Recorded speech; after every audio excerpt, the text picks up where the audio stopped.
Meaning of E. E. Cummings.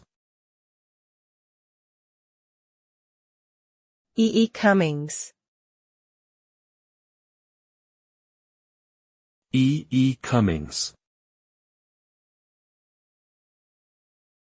E. E. Cummings. E. E. Cummings. E. E. Cummings refers to the American poet and artist Edward Estlin Cummings, 1894–1962. He is known for his avant-garde poetry style, which often played with typography, punctuation, and grammar. His poems were characterized by their unconventional structures and use of language, and he was a prominent figure in the modernist literary movement. Cummings published several collections of poetry, including The Enormous Room and Tulips and Chimneys.